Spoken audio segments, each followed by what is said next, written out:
What's up, what's up? Alright guys, I hope you're doing well.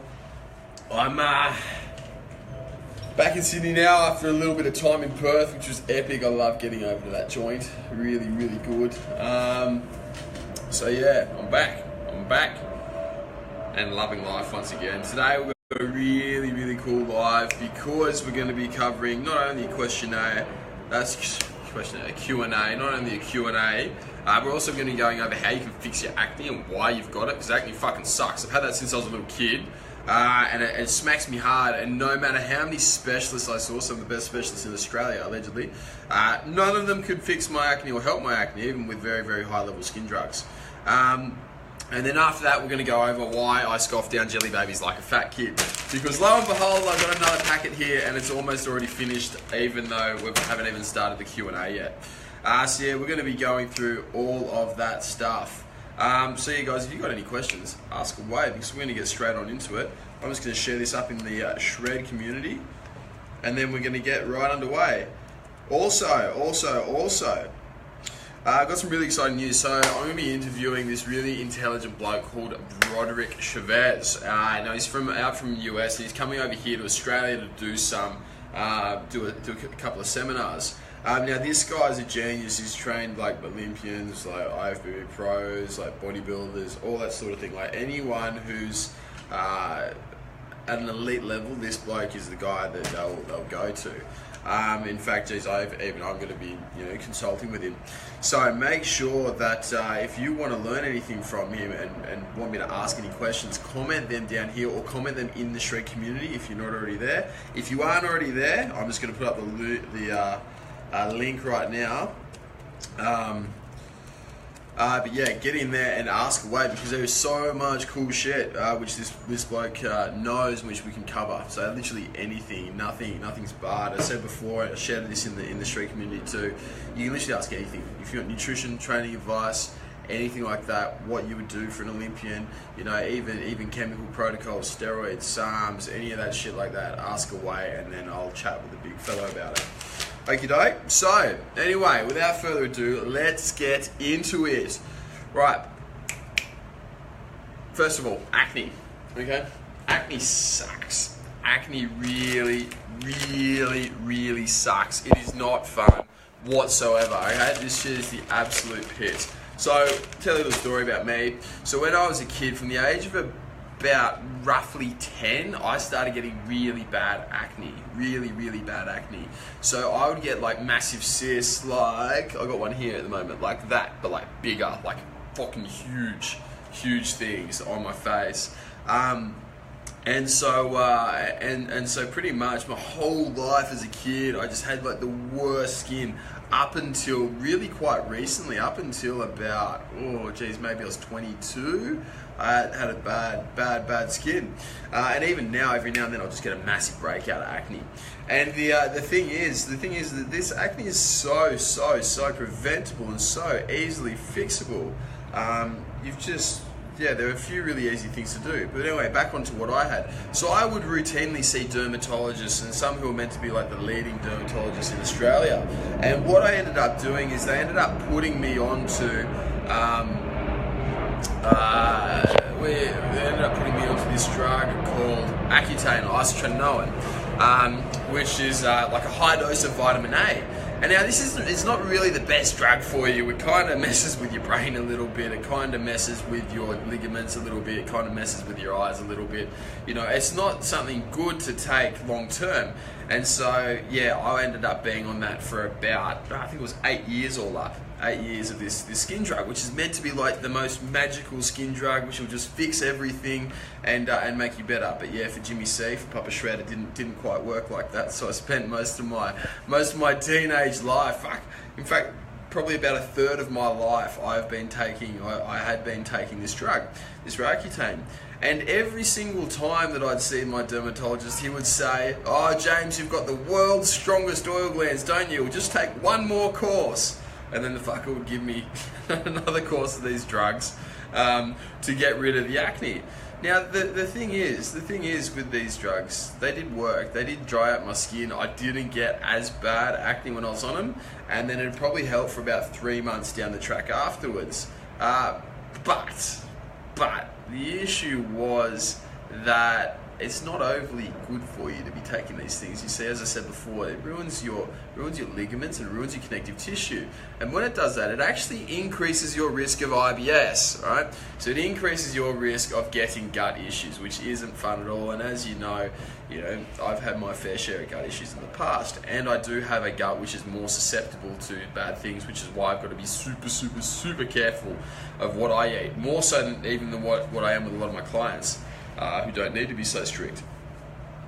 And so yeah, so pretty much this whole time when I'd ask him, I'd say, man, is there anything I can do, like maybe eat differently, like change my foods up, or perhaps exercise differently, anything like that? And he'd say, no, diet will not have an impact whatsoever on how your skin is. And he said, he made no mention of what type of diet it was, but he said, oh, you should try minimizing your dairy and just see how it goes, just in case, because that can sometimes have a little bit of an impact on it. So he didn't mention anything, and pretty much for all those years, from the age of bloody 10 onwards up to 20 odd, I was going through thinking, fuck, well, okay, this is just my luck of the draw. I've got bad skin, and I'm just going to have to take Roaccutane and drugs to suppress it. And now a little bit more on how bad my skin is. So my granddad was actually hospitalized for acne, That's fucking disgusting. He was actually hospitalized for, I think it was a couple of months, if I remember correctly from what old man was saying. And then my dad himself, he had massive amounts of acne too, all through his life. So there is a hereditary link. But at the same time, we also have a hereditary link, a very, very common link all throughout our family of having digestive issues. And in fact, my granddad actually died of bowel cancer and had diverticulitis his whole life. And so, you kind of look at that link there and you say, oh, well, maybe, we're onto something here. And so I started looking into, obviously when I graduated high school and went to uni, I started learning a little bit more, studying medical science, and went on about... went into looking at the gut and investigating the gut, and I started looking at my digestive health, and fucking lo and behold, my skin starts getting better, alright? It just starts getting better. And then when there were periods where I wasn't looking after my digestive health and I was getting on the piss and going out and not eating like I should, my skin would suddenly flare up again, funny that. And then when there were periods where I wasn't sleeping as much, I wasn't looking after, my rest, and wasn't balancing out my 5 stresses, lo and behold, my skin got bad. Funny that. And so pretty much over time, I started playing around, and learning about this. And I got to the point where I was like, well, fuck, I can make my skin look good. I can actually make it look good. So I actually am someone who has got this, genetically, I think you'd say genetically disgusting skin, terrible skin. You used to get massive, cystic acne. Whereas now, right now I've got a couple of little blemishes there, which don't make me look beautiful anymore. They've dropped me from about an 8.5 out of 10, or so mum says, down to about a 6. But I can deal with that.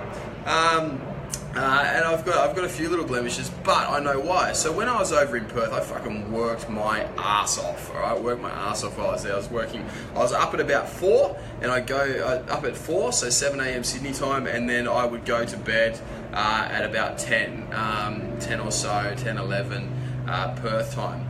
And that's what I was doing each night, and working all through the day. And what I noticed is that day by day, as my sleep debt got greater and greater, and so meaning that the accumulated fatigue from not sleeping enough increased, my skin got gradually worse, and I could actually feel it getting more oily day by day. So the less I slept, the more oily my skin was.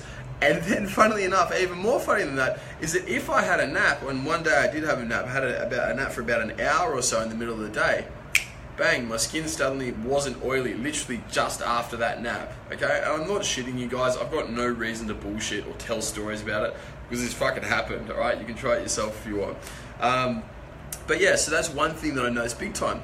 The other thing too, is that in every single time that my skin breaks out, every single time, my gut's off, alright? So just recently I had a resurgence of bloody candida, which was not fun, whatsoever. And so with the candida, my gut health massively suffered. I couldn't eat as much. I was getting bloated and stuff like that. The candida was brought on by a round of antibiotics to fix this bad boy. You know how I got the infection in my stomach, not my stomach, my abdomen from deadlifting too hard and splitting my belly button. So yeah, where was I? I lost my train of thought. That's right, with the gut health. So pretty much when your gut health goes down, your skin quality also goes down with it. And so what I found that the two easiest ways to improve your skin is literally number one, sleep more and sleep better. Balance out your neurotransmitters so you can actually sleep, all right? You see a lot of people, particularly girls, when they get into dieting and they're dropping their calories down and they're increasing their exercise at the same time and they're getting more and more and more stressed, they'll get skin breakouts, really, really massive skin breakouts. So you want to fix that. Around girls' periods as well, you notice when girls go around their periods, lots of them don't sleep well, they get really stressed, they get anxious, they get really emotional, they get really moody, okay? Pretty much we say, oh, rightio, well, your skin's breaking out because of your period. And you say, well, why does the period cause that? And nobody can give you a fucking answer, all right? They don't give you an answer. Whereas what I would suggest is that when you go through your period, you have a change in hormones, obviously, which actually alters your serotonin, because girls, your estrogen and serotonin levels are very, very intricately linked. And so if you actually supplement with 5-HTP through your period, you'll actually notice a massive reduction in your symptoms, okay? And your skin will not go to shit anywhere near as much, and that is why it's literally a standard for me to prescribe 5-HTP to everybody, because it, well, for all girls, because it will essentially regulate that, and you won't get anywhere near the number of swings. The amount of girls who will come to me and say, fuck James, this being on your plan, like, I've not had anywhere near as many mood swings or cramps or pains or, you know, irregular periods. It's crazy, and that's really why, okay? And that's why it works. Dudes, you're exactly the same, okay? You're exactly the same. When you get stressed, just take a little bit more 5-HTP and you'll be amazed, because lots of guys, when they get stressed, they stop sleeping as much and then bang, out comes the acne. The acne is a symptom, okay? It is merely a symptom of poor health internally, all right? Poor health internally. It is a symptom that your body is trying to excrete shit. So one of the biggest ways for your body to get shit out of itself from inside you is through the skin, to sweat it out, to get rid of all that stuff, okay? I would highly advise that if you do know that you have some shit in there and you've been, you know, out partying, you've been drinking, you've been doing drugs or whatever you're doing, eating shit food, that you just go have a sauna. So one of the biggest things that I use when I know that I'm going to have shit sleeps regularly, and I know that I'm going to be working my ass off, grinding, trying to make you guys bigger and more shredded, is I'll actually make sure that I get down to the sauna every single day, right? And that's what it does. It will literally help excrete all the shit out. It'll help make your skin feel a lot better, much less oily, and your skin, you'll feel so much better for it. So that's it for acne, right? The easiest ways: number one, sleep better. Number two, don't fuck with your digestive system. If you don't eat like a dickhead, you're gonna feel much better. And by the way, for those of you who aren't training with me, not eating like a dickhead literally means don't eat foods which cause bloating, gas, distension, constipation, or diarrhea. Okay, easy as that. And also, don't eat like a dickhead means do not follow the muppetry of the Australian government who puts out the food pyramid. Okay, don't follow the fucking food pyramid. Because it's a joke. Okay, and then what was the other one? The other one was sauna. When you know that you're going to have times where you just can't sleep well and you're just not going to feel well, then go have a sauna, because it will actually make your skin feel so much better. Rightio? I'm just going to jump into a few questions right now and say hello to everyone.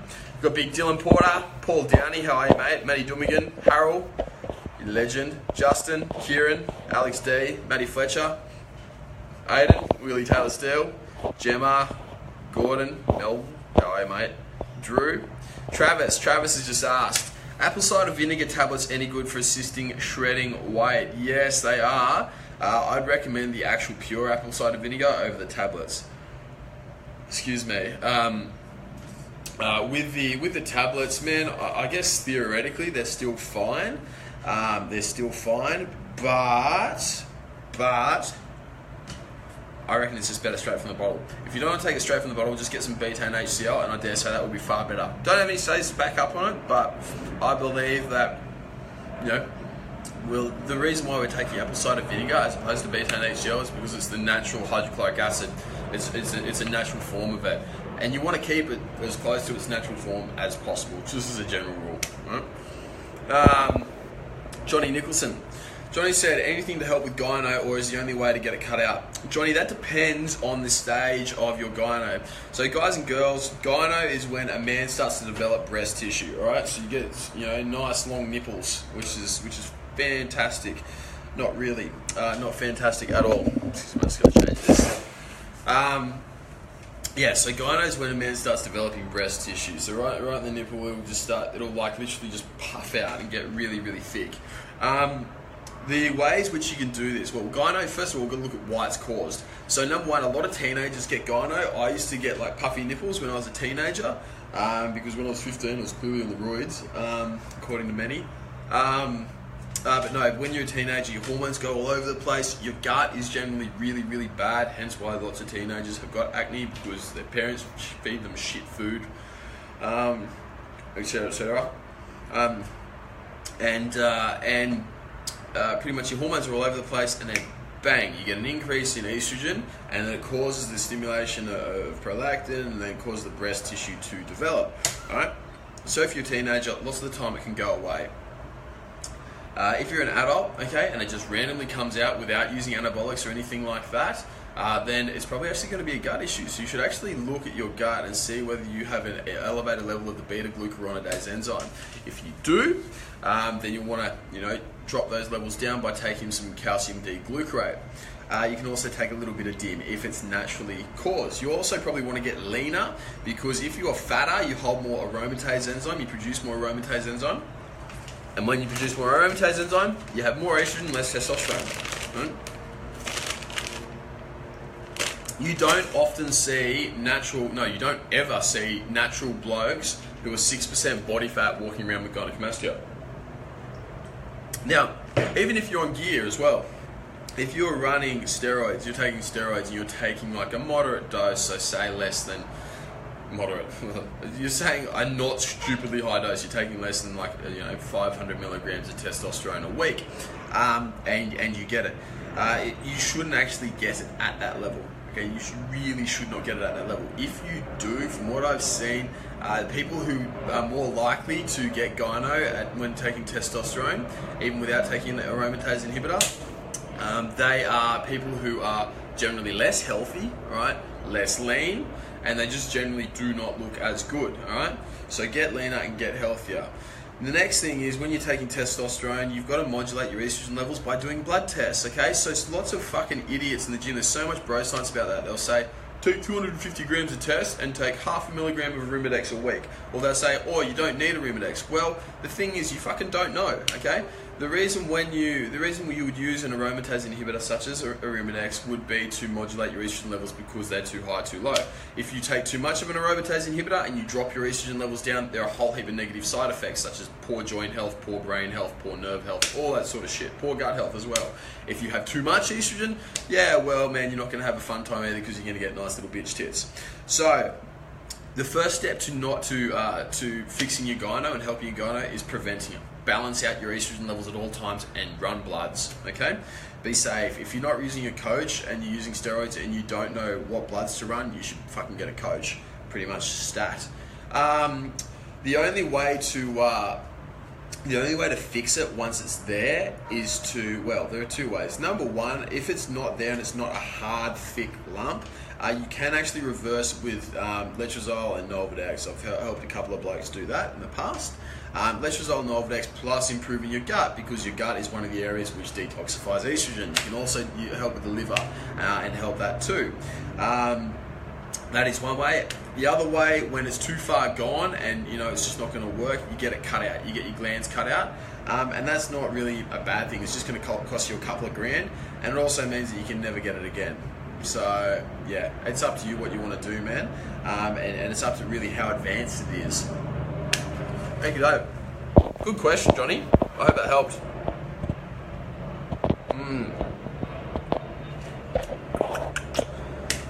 Tyrone. Who have we got here? I got Joe as well, Gemma, who are legends, and Brooke. Tyrone, Here's up, as just said. Hey James, thoughts on olive leaf extract? Worth adding it to my current plan? Why bother, bro? It's just another fucking pill you gotta pop. I really like the pills in my plans. Yeah, there are a shitload of pills. There are a heap of supplements there. Heap of supplements. Why would you want to take another one? I literally use the bare necessity. I try to cover every single base that you need to cover while not overdoing it. I mean, I could probably put in another 50, 60 fucking supplements if I want into your plan, but Jesus, I tell you what, I sure as hell wouldn't do that, so I don't expect you to. Don't bother with olive leaf extract, mate. It's not going to do anything magical for you.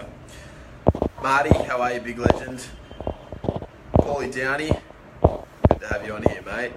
Paul's just asked, am I heading down to Arnold's this year? Fuck yeah, I'm heading down to Arnold's this year. My whole team and I are heading down to Arnold's, which is going to be wicked. So we've got a fair few physique boys, and then a few two figure girls, and then one of our bikini girls. One of them had to pull out, unfortunately, so we've got one bikini girl in there as well. Georgia Williams is going to kill it. I'm tipping her to get a couple of wins, claim a couple of big scalps. So yeah, no, I'll definitely be there, big fella. We'll also be doing a catch up as well. I'm having a big feed with everyone, which I'll be letting you guys know all about soon enough. Who else we got on here? Travis, Shawnee Lim, how are you, legend? Gemma's just asked, back to skin. Jelly babies, sugar, and dark chocolate won't contribute to bad skin. Good question, Gemma. Good question. The amount with the sugar. Sugar's a funny one. So people will say straight out that sugar's bad or sugar's good, okay? Or, you know, if you're in the if it fits your macros club, it doesn't matter because it's all calories are calories. Alright, fucking muppets. Sugar, it matters about the balance of what you have in your diet. So if you're having, for me, for example, I'm having a very small proportion of my total, you know, food coming from sugar, okay? And if I sense that the proportion of sugar, like the amount of jelly babies I'm eating, is too much compared to the other volume of my food, I'll actually back it off. At the same time, if I feel that I've been eating too much, if I've been eating too many jelly babies and my gut is starting to suffer, I'm starting to get bad breath, getting like a white coating on my tongue, okay, I'll then knock back my sugar intake, okay? And so it's a matter of constantly reassessing and defining like what is going to be good for you. People get a lot of things wrong about sugar. People think, number one, that sugar's one side. People think that sugar's bad, okay? And they think you should never ever have sugar ever because it's the worst thing and because it's not natural, all right? Even though fucking cane sugar is about as natural as it gets. On the other end, you get people saying that sugar, you know, is sweet. You can have it whenever you want as long as it fits your macros. Muppets. And the thing is that it's actually somewhere in between, right? Somewhere in the middle. If you're punishing your body with sugar all the time, you're just cramming the stuff in, okay? You're not having a balanced diet. Your gut's gonna jack up, all right? It doesn't get happy. You will lead to dysbiosis. That's why it's all about balance and not eating like a dickhead, okay? So Gemma, dark chocolate will not do anything bad because, well, there's no sugar in it. There's nothing bad in it. It's merely filled with antioxidants and cocoa, which is mint, right? Absolutely wicked stuff. As for the sugar itself, it won't do much as long as it's in proportion and as long as you don't feel that when you eat sugar you get worse. Logic. If you eat it and you feel bad, then yeah, well, fuck, you probably shouldn't eat it.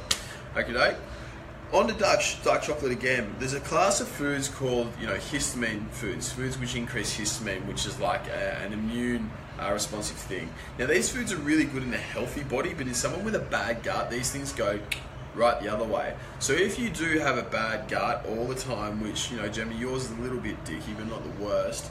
But if you do have a bad gut, you might actually want to reduce your dark chocolate intake and your chocolate intake, as well as a lot of histamine foods like tomatoes. What's some other histamine foods? They escape me right now. Some nuts, things like that. And reducing them may actually improve your skin and your gut health at the same time, and then you can reintroduce them 1-2 weeks later. Jeffrey Stevenson, how are you, mate? Mickey Slob. Tyrone just said, I received some olive leaf extract for free and was just thinking about it from an antioxidant point of view. Mate, that's fine. If you got it for free, fucking go for it. You know what I mean? I just say I wouldn't advise paying for more. As far as an antioxidant goes, guys, antioxidants are fucking overrated, like massively, massively overrated. Because, well, what the fuck's wrong with a veggie? Eat some more vegetables. Vegetables are wicked. You don't need a pill to do it. All right, you got fucking, your vegetables are literally the best thing, the best way that you can get antioxidants in a balanced diet. All right, that is the main thing that you can do for it. Don't worry about pills and spending extra money on it. So yeah, dude, 100%. I wouldn't worry about the antioxidant value. At the same time as well, if you're taking antioxidants, you need to make sure they're not around your workout. If you take antioxidants around your workout, it's actually shown that you will decrease your rate of gains, or a lot of people will. Elderly men, being specific, elderly trained men will decrease their gains around workouts. Now, I for years took vitamin C post-workout, thinking that it would be the way to go because old mate Charles Poliquin said it was. But then there was a study came out that says maybe that's not the way to go. Just make sure you take your antioxidants at another time of the day, and you'll be fine. Okay. Guys, if you legends have any more questions, just keep them pumping on through.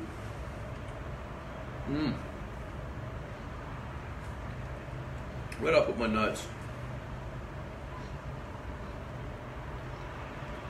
What else are we going to talk about tonight? Why I scoff down jelly babies like that fat kid at school, okay? So, we all know that one fat kid at school who would eat like a shitload of jelly babies all the time, alright? And he was fat for a reason. Like, he really, really worked hard to get fat. Now, why do I scoff down these bad boys?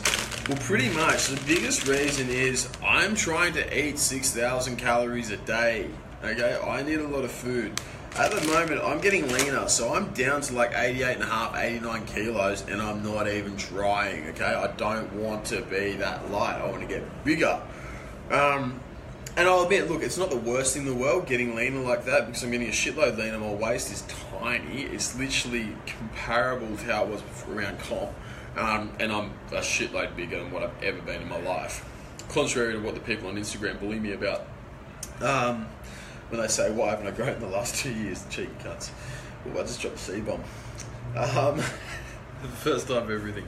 But so why do I scoff them down? Because honestly, trying to eat 6,000 calories a day is fucking hard, guys. It's really, really hard. And sometimes when you've got that amount of volume of food to get in, you just want to look forwards to something post-workout, right? And so literally I come home every single day with a massive smile on my face, knowing that I have these bad boys faithfully waiting for me. They cost me like $2 a day, which does add up over time. It's over $700 per year. $700, yeah, $730 per year. But it's super, super worth it because it makes me train harder. It makes me know that I'm going to get my calories in. I'm not going to have to sit up for 5 hours eating all my bloody food, okay? Because there's nothing worse than that. On top of this too, when you start having a massive amount of carbohydrates, your fiber intake goes up. Alright, so your fiber amount goes up really, really high. And when you have excessive fiber, it's actually not that good for you. It's actually kind of, average. It really causes a lot of bloating, distension, discomfort, all those sorts of things, which is not fun whatsoever. So you actually want to, when you are getting up into the mass amounts of calories and you're really trying to grow, you actually want to limit, your sorry, I just lost my train of thought. I deadlifted earlier before, and I lifted pretty fucking heavy, and I'm a little bit fried. Where was I? Carbs, okay, carbs before bed, yes, fiber, alright, gotcha. So when you're eating a shitload of carbs all the time, you're eating a shitload of fiber in, what you want to do is you want to actually add some sugar in there, because sugar obviously contains no fiber. When you have excessive amounts of fiber, you get really bloated, it messes with your gut, and it can actually lead to IBS symptoms because it expands so much in the colon and draws so much water in and bulks the stool so much that it will actually prevent the stool from moving, okay? So you don't want to do that. That is why I scoff down jelly babies, because it is so easy to get 250 grams of bloody carbs from those bad boys as opposed to rice. Right? I can sit there and eat them really, really easily. Whereas with rice, some of you guys have seen me before eat my rice before bed, and it fucking sucks. Like honestly, you get so over it. But yeah, that's it. On top of this too, I actually use jelly babies for a lot of my guys. Even my comp pro guys, Roland, one of the boys who's competing in physique, is looking fucking massive. With Roland, I still get him on, even though he was down to peasant calories, like that boy was struggling. He was down on tiny calories, but I'd still keep in 25 Haribo Gold Bears every single day because they are an amazing sweet. And I tell you what, when you go after your workout and you know that you've got something sweet which tastes fucking epic there, and you're really, really excited for it, you work that much harder. When you have a reward sitting there and that carrot's just dangling, you will actually work harder.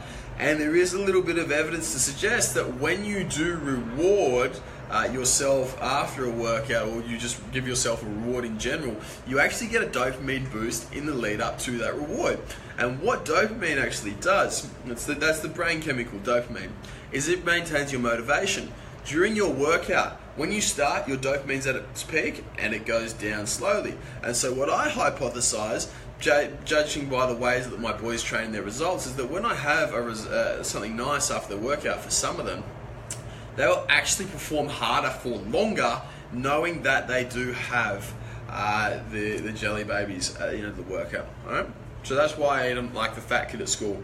Unlike the fat kid at school, I'm not fat. Okay, I have several friends, and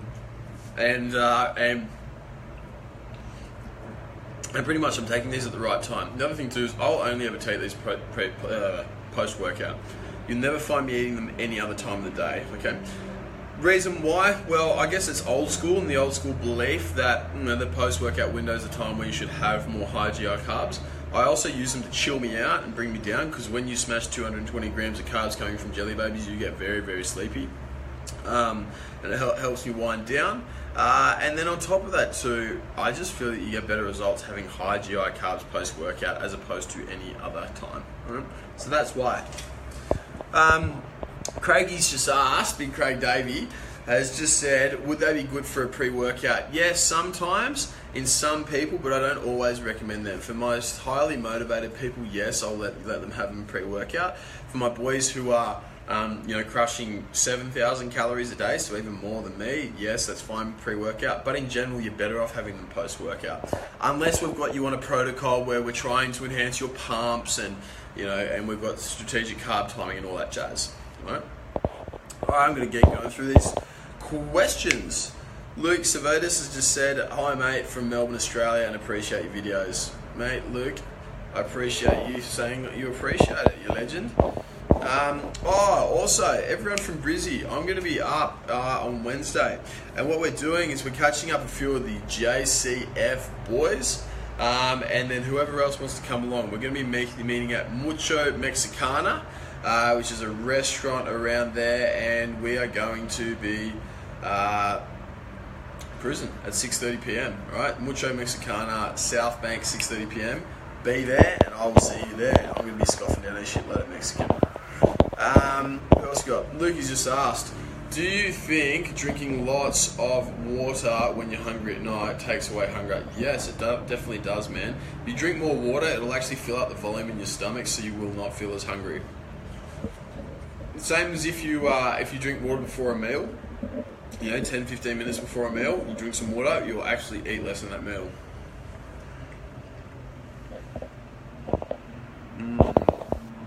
Kat's just asked, any thoughts on taking Pau d'Arco for Candida? I've got no fucking idea what that is.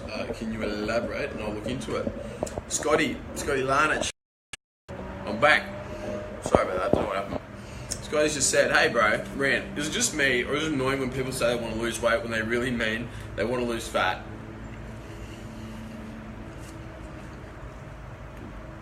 To me, being Scotty, a lose weight means they're stuck on the results from the scale. True? Or are people just dumb as fuck or just uneducated about dieting? Thoughts? Alright. Yes, most people are dumb as fuck. Alright? Literally 99% of people are absolutely fucking spuds. Alright? That is the fact.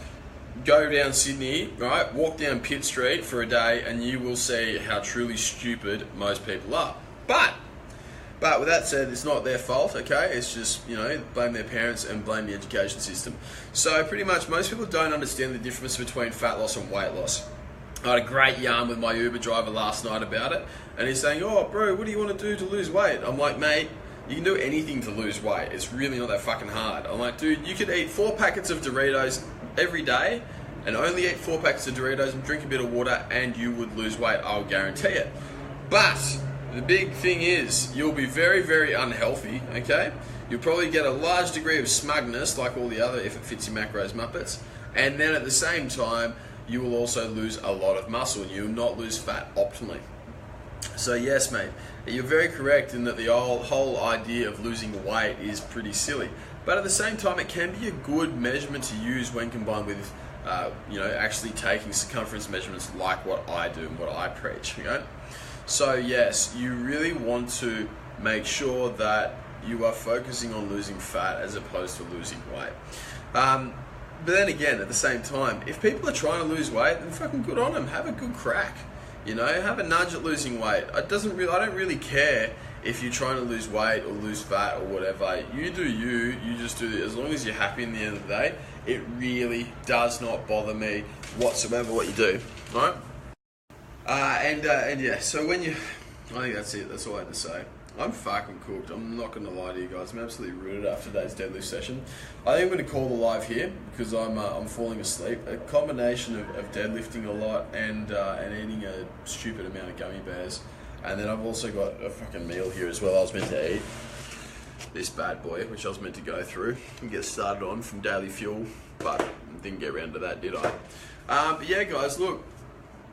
I hope that helped you tonight, particularly the acne stuff, because a lot of people actually suffer with acne, and the thing is, it's actually really easily preventable. When you got it, they're a bitch and they stay around, but if you can prevent it, yeah, you won't get anything, okay? Alright guys, I'm going to leave you to it. I'm probably going to have a nap now, if I'm perfectly honest, but I will speak to you all soon, and I'll see you tomorrow. Oh, fuck! Forgot. Right, big one. Before I go to sleep, there's this really cool bloke, Broderick Chavez. I think I mentioned it at the start of the video. He's coming out to Sydney to do a seminar. What I'm going to do is I'm going to post a link up for you there. If any of you guys are PTs or you just want to learn more about lifting training and understand, higher level things, then pretty much fucking do this seminar. All right, I'm going to be there. I'm actually interviewing the bloke soon enough. So yeah, I'm going to leave a link here for you to book. My coach Rawdon, or my mate Rawdon, he's organising this and he's hooked you guys up with some discount. No fucking idea what the discount is. All I know is I've got the link and I'll give it to you. I'm not getting paid for this, by the way. So yeah, so I'm just going to put this up as well. So if you want in on this and you want to learn about it, all right, go to it. This guy is the man. He's going to be in Sydney and Brisbane. It's sometime in April, okay? And there's the links just going to be posted up there, pinned right to the top of this. Okay, I'll leave you guys all to it. Enjoy your night. Thank you very much for coming.